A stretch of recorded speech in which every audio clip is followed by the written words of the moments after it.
Welcome everybody to another rendition of the patented Cat and Zach show. Alex is one with the Force. His sickness that he was dealing with the other day claimed his life, and he's now a Force ghost. But how are you doing tonight, Kat?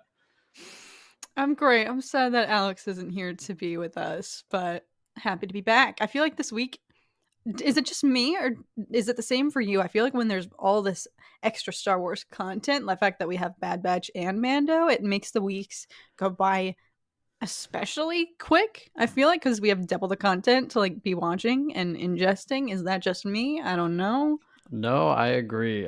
Especially last week's. Like we were getting ready to go live for what was it, Wednesday's episode, and it felt like we had just watched the previous one like 2 days before that. So I don't know what's going on. Literally.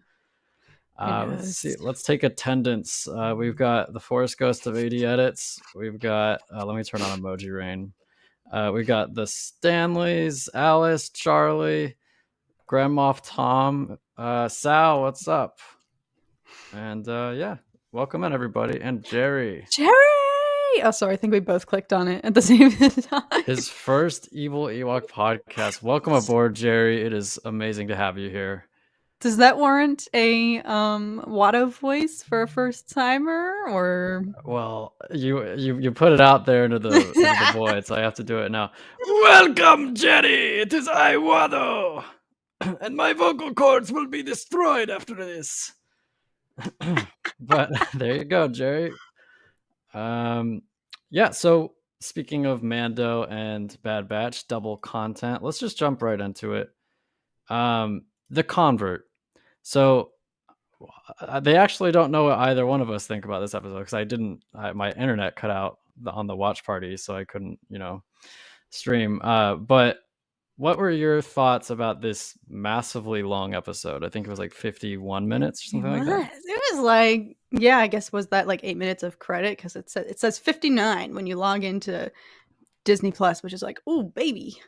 Well, I'm starting to be confused because I loved this episode. It was so different from anything that we've ever gotten from The Mandalorian, and I think it was very fresh in the fact that it doesn't actually just focus on Din and Grogu and their accomplices for like the entirety of the episode, and we actually got some backstory on some other intriguing characters who have up until this point been extremely vague.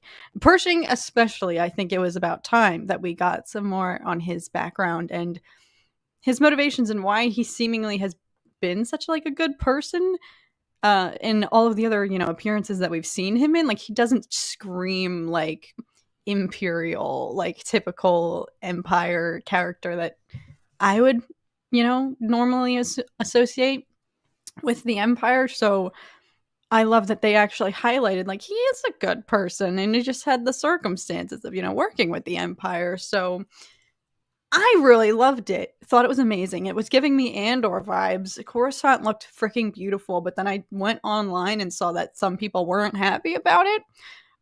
So I don't know what to think. Weren't happy with Coruscant or the episode as a whole? The episode as a whole, yeah, taking away from, because it did cut apart from a very, exciting climactic moment there with Din and Bo, and it built all that momentum and then kind of totally deviated to something else. But that didn't bother me that much. What about you? I did not like it that much, if I'm honest. I don't think it was bad per se. I think it was okay. I just was puzzled by the choice to make an episode about two characters who have maybe spoken maybe 20 lines combined in the entire show. I wish that they had cut down significantly the amount of time that was spent on Coruscant and cut back to Bo-Katan and Din.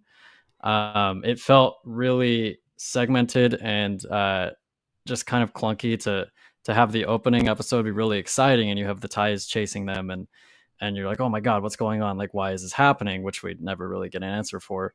And then for 40 minutes straight, we're on Coruscant with two characters we barely know. I'm all for developing new characters, but usually you get eased into it over time and it's not just like, bam, here's two people that you've seen maybe twice. Here's a whole Right. episode about them. I didn't love that, but I did love seeing Coruscant again. It's one of my favorite planets.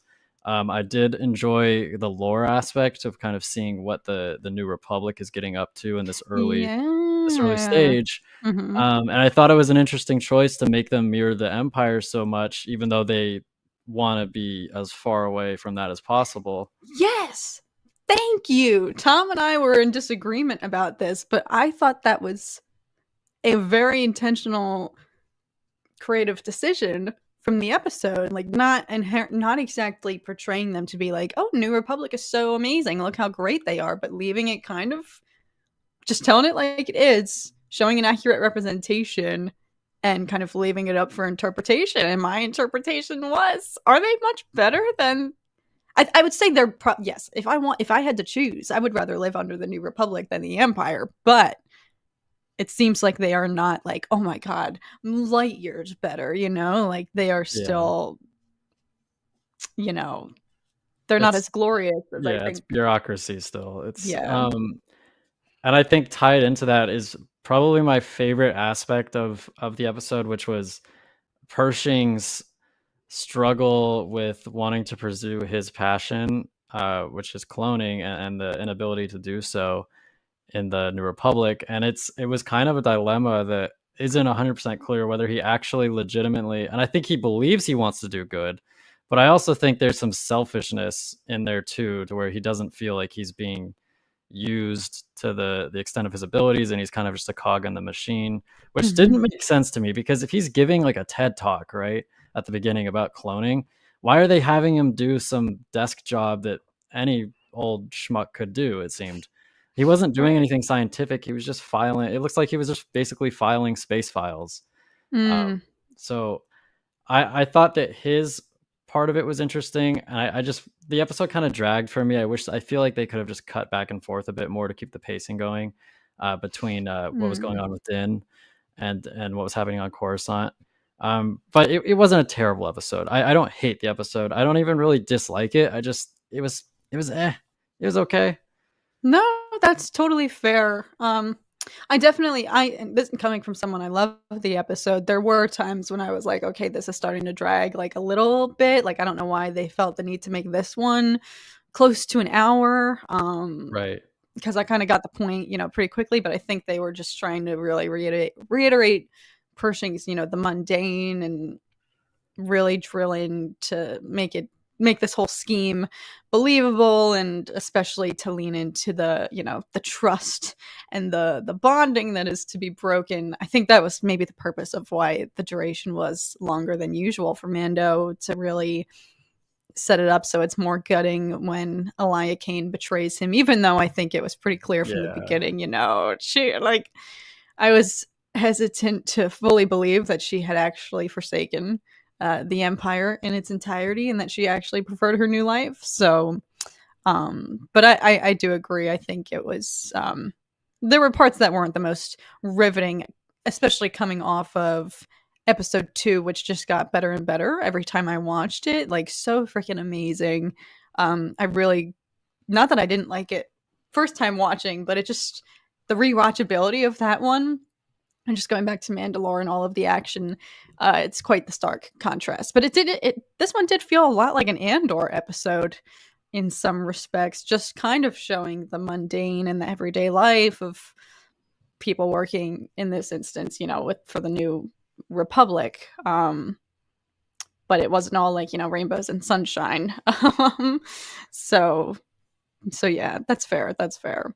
Yeah, I mean, it definitely had good things going for it, and I'm glad that they did something different for sure. But I think one of the biggest things is it, as you mentioned earlier, it did pull us away from this really exciting development that we're seeing with the whole Mandalore thing, with the mythosaur, and kind of Bo-Katan unpacking her faith in the Mandalorians going forward, and if they can ever recover from this state. And ultimately, the episode ends with her being accepted into the Children of the Watch because she hasn't taken her helmet off.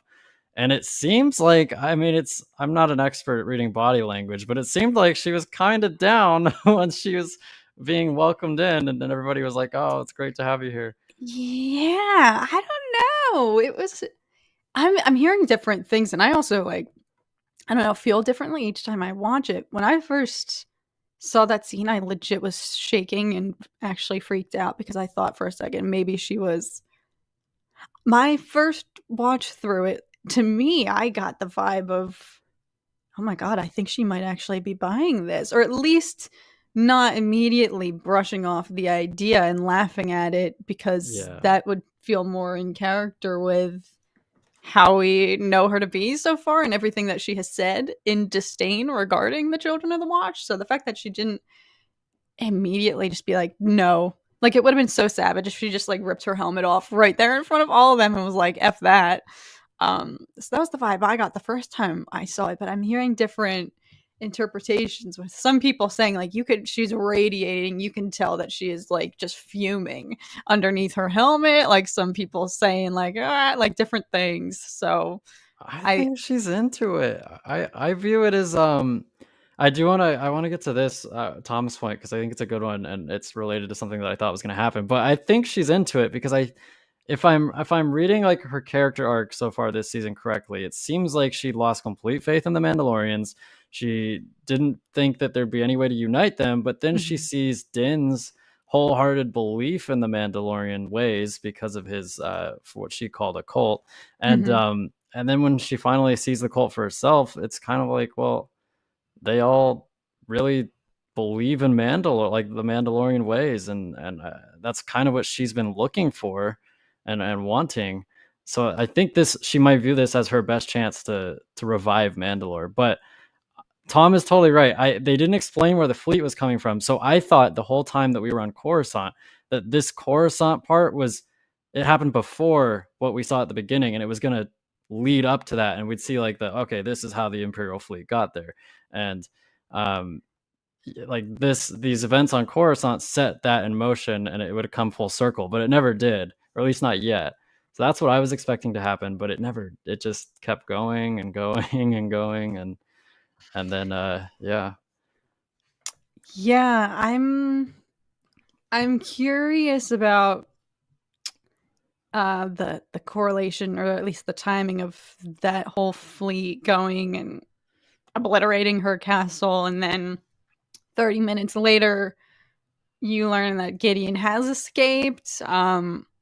I'll be completely honest, I kind of like had totally forgotten about that like midway through the episode. Like I forgot about that whole entire opening sequence, not because it wasn't great, it was freaking phenomenal, but just so much other stuff happened Right.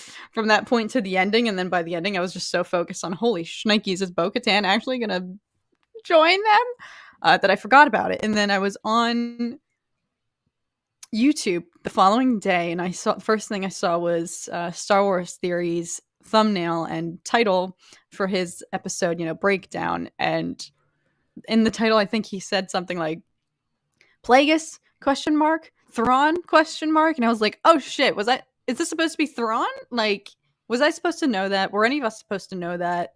Is that No. even a possibility, or like so I have no clue. Not that I'm mocking theory at all or thinking that I saw that and I was like, holy smokes. Maybe it would be an interesting way to like ease him in. Like who would have the motivation to straight up just bomb her house? I assume it's Gideon. Yeah. I assume that he did escape and he can still track Grogu because I don't think they ever whatever allows him to be tracked, I don't think ever got taken out of him. So I assume it's just Gideon again, and we didn't know that, and we still don't technically know that. But um, I think Alex is right. No way, it's Thrawn. They're saving Thrawn for Ahsoka. There's no way we're gonna see Thrawn in Mandalorian. Um, I don't want to because then like maybe it would just become the pattern of, oh, you have to watch Mando in order yeah, to know who Thrawn is and Ahsoka, like, which obviously, yes, I have a feeling Ahsoka's, I think, a little bit different than like Obi-Wan Kenobi was, where more casual fans returned to like Disney Plus to watch that without, you don't have to watch any Mandalorian or anything to appreciate Kenobi, but um, I kind of, I don't want it to. keep turning into the same cycle that like Book of Boba Fett was with Mando. Like, let the shows be their own entities. I Yeah, don't I know. mean, That's just how I feel. are we gonna get like an Ahsoka episode of Mandalorian? Are they gonna just take one random episode and make it a whole? Rosario Dawson was at the premiere, right? She was there on the red carpet for the season 3 Mando premiere, which Interesting. leads me to believe. I mean, it's not impossible that she could have been invited just as a courtesy, and because she is technically a part of the cast, Hmm. even if she's not in this season. But I don't know. To me, Bo saw how bonded the Watch were compared to her pack, who abandoned her. Maybe she's starting to think differently. Yeah, exactly. So, exactly. The amnesty program. People mentioned that it's rumored that Gideon has escaped already. Yeah, they said he escaped, and then someone said no, he's executed on the DL basically. But he didn't get executed. We know he probably escaped. I thought they were gonna be, yeah. So Alex agrees. What's up, Barbs? I enjoyed the latest episode. It was great seeing Coruscant again and seeing how the New Republic is willing to work with people who are war criminals. Yeah, it was very the U.S. after World War II with the German scientist kind of way. I think they definitely took inspiration from that. Hope the Gideon throwaway lines aren't everything. We will hear about him too. We know he's Yeah. gonna be in the season, right? I think so. How could he not be? They've been planting seeds even since Book of Boba Fett, when you know Din tells the armorer, "Well, justice is being served. He's on his way to the a Republic tribunal," and even she says, "We'll Yeah. see." Like, there's doubt the whole time about the fact that justice will actually be served, and I think it's not. They've done a good job of portraying that it's possible. It's entirely believable that the New Republic could have slip ups and be incompetent at times. Even Din himself says so in like the literal first episode, I'm pretty sure, of season 1 of Mando. He's like, the New Republic is like a joke. He like scoffs at them. So I think they've made it pretty clear that Gideon is not done yet. The only problem with that is it just would bring us back into the former conflict, which was Gideon stalking Grogu. I think I mean, could there be another motive that he would just come back and haunt all of them? Like, what else? I think it's the Grogu thing, right? I agree with Yeah. you. Which is what I said I didn't want to see more of, because I feel like that's played it's run its course. And yeah, Laura Kelly on the Jedi Way pointed out that the Imperial fleet flew a similar formation as the Thrawn fleet of fighters in Star Wars Rebels.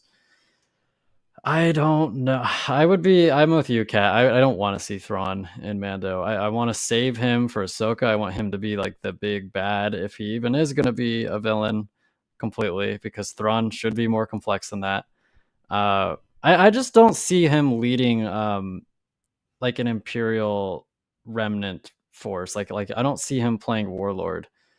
Just from what I've read in the Thrawn books, it just doesn't seem like that's what he would do. But they've changed things before. I'm seriously so happy that all these people who said Mando would probably be bad can go take a hike. Yeah, it's definitely not bad. I'm enjoying it. No, I love like what this season has done so far. I am curious though if the view. I haven't really been on Twitter to see what the overall consensus was about this episode, so maybe I just am biased about it. But all the points you raised were totally fair, Zach. So I'm wondering what the reception has been. I gotta go and do more recon on the internet and see what people are saying. Scour the internet. Fulcrum, what's up? Daniel Duggan was at the premiere as well. It's possible they just invited other Star Wars actors or young That's Bobas showing up in in Mando. Oh my god. That's actually a good point. That's a good point. But you could see why I'd be suspicious, because Daniel Logan hasn't ever been in The Mandalorian, as far as I know. But Rosario Dawson. She has. Mhm. Probably the pirate gains attack on Navarro next episode. That's what I thought they were gonna be attacked by. I was like, "Oh, is it gonna be the pirates?" And then it was Imperial interceptors or whatever. Like, did you also think it was gonna be as soon as they started taking fire? I thought for sure it was gonna be the pirates. Um, Oh yeah, yeah. I also thought that, and there was a part of me that was like, no, not again. So not again. surprised that it was just TIE fighters that spawned out of nowhere. It was a pleasant surprise. At this point, I wouldn't even care if we didn't get to see who saved Grogu. It's simply amazing. Nothing could ruin this show for me. I said this last time, but I'm really curious as to what prompts the flashback, Grogu's flashback. Um, I Yeah. don't like. Is it another Jedi? Is it actually going to be Ahsoka? Is he going to go back to Luke for whatever reason, or meet Luke again? Oh I don't God. know, or maybe he just remembers on his own. Yeah, I'm especially curious because this season seemingly isn't about Grogu anymore. Like he's definitely not that he's become a side character, but he's no longer the main priority. Not that we don't still love him, but it just kind of almost feels like arbitrary right now at the point in this point in the show so far. I mean, we still have the whole season to go, but the fact that that flashback sequence that they showed in the trailer, the fact that it was in the trailer, they never show anything. I feel Yeah, like that exceeds the first like 4 episodes. Um, usually by like episode 4, I feel like, or even 3 with previous seasons for Mando, we've seen the entirety of the trailer shots. So the fact that it appears in the trailer leads me to believe it. next week. Oh, it probably is because people were saying yes, this is Dave Filoni's episode next week. So I am curious how they're Yeah, gonna tie it in because like coming off of, I mean, I guess Coruscant, yeah, like you build the theme. I guess I don't know. I don't know. I guess we'll find out. yeah. Dave Filoni always has some crazy shit happen in the episodes that he directs, whether that's in Boba Fett or in Mando. Thrawn could be trying to unify the Imperial remnants warlords. See, I don't know if I agree. I mean, it's possible, but I think the way that Thrawn was originally working for the Empire in the books, it's shown that he works for the Empire because he basically wants to reach an understanding between his government and the Empire that hey, there might be bigger threats out there in the unknown regions. So if push comes to shove, we need to unite and fight them. And it was also kind of a way for him to gauge the strength of the empire. So I feel like Thrawn would just go to the dominant power in the galaxy, which would be the New Republic, and explain the same thing to them. Granted, he could be captured immediately and arrested like a war criminal because he did fight for the empire. So maybe that's why he would be trying to unify the remnants. But I'm really curious to find out what he's doing in Yeah. presumably Ahsoka. Yeah. It's getting close. I mean, this year's already flying by. That's we don't have a confirmed date. We just have time frame, right, for Ahsoka the Fall, fall. yeah. So But also hopefully that's don't worry about it. oh, I haven't heard that in a long time. That's a phrase I haven't heard in a long time. Oh goodness. John Cena grabs Grogu while Jar Jar and The Rock destruct the Jedi. I feel like I've missed some things here. I've seen that they've been mentioning John Cena and The Rock over the course of the comments, but I feel like I've just stepped into something here. I just heard Tom cracking up in the other room, so that was a good one. Good one, Charlie. I really hope Mads is playing Thrawn. He claims he hasn't heard anything, but we can't trust actors saying that. Yeah, we talked about that on Tuesday night. Yeah. Yeah, I don't know if I believe him either, Fulcrum. Could be Nah. pulling a fast one. I think Mando's going to get recruited by Sid to go on missions. I think Fulcrum should be banned for that. He should be banned for saying something like that. Zach, did you see? I have to confirm right now that this wasn't just a fluke. Did you see? I think it's on the official Star Wars YouTube channel. I think it's so funny because we were talking about Lo-Fi Girl. Was I talking about that with you and Yeah, Alex? We were talking yeah. about Lo-Fi Girl. And then on the official Star Wars channel, I wonder if it's still there. It is! It is! They have a 1 hour long video, The Bad Batch, Sid's Parlor, Star Wars Lo-Fi, and I just lost it because I was like, that's one way to completely it's like an oxymoron. As if I'd want to spend a second in Sid's parlor, yet alone an hour. I'm curious to see what it is. But I immediately thought of you, and I was just like, I have to troll Zach with this. Ugh. Zach's favorite ambiance, favorite type of lo-fi. I do love some Sid lo-fi. Oh my god. Sid saves Grogu. I've seen people unironically believe that that's where it's gonna go. No, Like, Sid is the no. one who's paying, I don't know, like, Sid is responsible for Grogu being, I don't know, like, in between, like, how he's being kept by those thugs at the beginning of Mandalorian. Mm-hmm. I've seen people think that that's gonna tie to Sid somehow. No. No way. Sid has to die before the end of season 2. She has to. If there's any good left in this world, it'll be Sid's head on a stake in the season finale. For the sake of Zach's sanity, Yeah. please. Sid is just somehow in the temple to save him. Grogu, I gotta send you on a mission. As there's just clones gunning down Jedi behind her. God. How old is Ezra at this point? Gosh, Ezra is probably in his mid-20s, if I had to guess. Yeah, because realistically, it's probably only been like mid to late 20s. Yeah, he's the same age as Luke.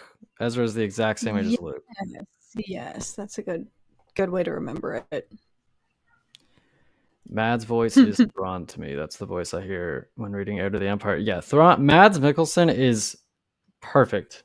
It's perfect. His voice is perfect. New Republic is disarming at the moment, so Thrawn wouldn't be talking to them. Well, they could stop disarming if he told them there's a threat or something. We're pretty far back. Let's catch up with some comments. Alice saw that too. Zach's gonna love that. I might be the most famous Sid hater on the planet. I think you are. It has definitely been dialed up this season for sure. Alex, were you fired from the show? Yeah, we had to let him go, unfortunately. And he died of a broken heart. He lost the will to live, and now he's a Force ghost.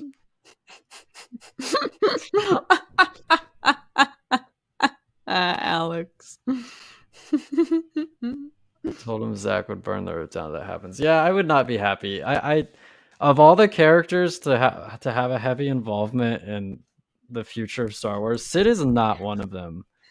She's just not. Like, we can talk about Bad Batch now, because Sid did make a minor appearance. Yeah, but, I was going to ask what you think, because not only did she make a minor appearance, though, it kind of put us at a crossroads of what are they going to do about her. And I mean, I got scared. I got scared. Did it cause the earthquake? No, me and Tom's first assumption was that she backstabbed them and called the Empire and was like, "Hey, they're probably on this planet. They're on Pabu." No, I think we've been saying it wrong. Have we? Because we've been saying Pabu, but I feel like they were saying Pabu. Like emphasis on the Pabu. Maybe. Know. I just wanted to hear Omega say Pabu.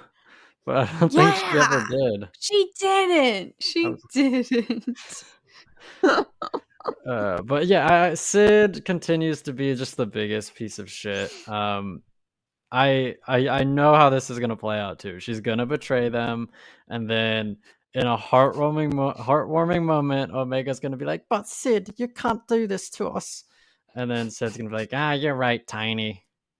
And then she's gonna redeem herself, and then hopefully she dies. Oh my god. We'll see. I just want her to get like what she has coming, you know. deaf. Poppy, I told you all. I You're deaf. told you. What did I say? I said it was like a grandmother, that Pabu sounded like an endearing name We for a grandmother. Yes, that's right. Alex said it was like a creature, and then you said it was a Yeah. planet. Pay up, boys. I'm just kidding. We didn't place any bets on Too Bad Batch. bad. Too bad. You would've won that one. I really wanna see what happens to Crosshair. I know, man. I think they brainwashed him for real this time. I know. I'm starting to think more and more that's probably going to be the possibility, and they're going to tie it in to have him go and hunt down the Bad Batch. But this is exactly what we didn't effing want. Like, Yeah. please don't.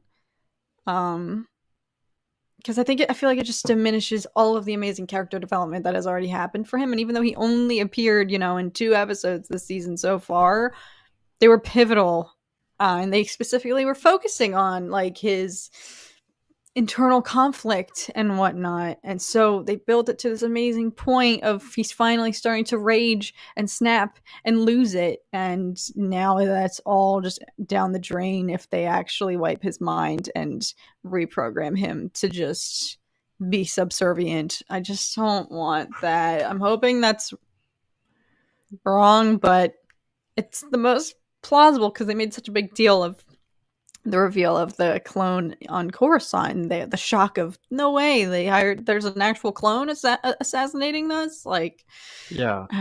It's just such a bad and overused plot device too. It's like, oh, this character loses their memory and now they're bad. And it just substitutes a trope for character development. Like, you're totally right. There will be no character development. It will basically be, Crosshair, this isn't you. Stop. And he'll just be like, good soldiers follow orders or whatever. And no. it's not interesting. It's not original. Like, I've seen that thing. I've seen this same trope 1,000 times before. It's been done so many times. It's not interesting. You basically turn Crosshair into a non-character. He's just a mindless robot trying to kill them. And it's what? Like, what's so shocking about it? They're gonna be like, oh my god, Crosshair is trying to kill us again, but this time he's really gonna do it again. Right, for real. Like, it's not like they get the tragedy of knowing that it'd be one thing if they experienced his redemption and he came to them and he was like, I see what you guys mean. Like, you're right, the Empire's a monster.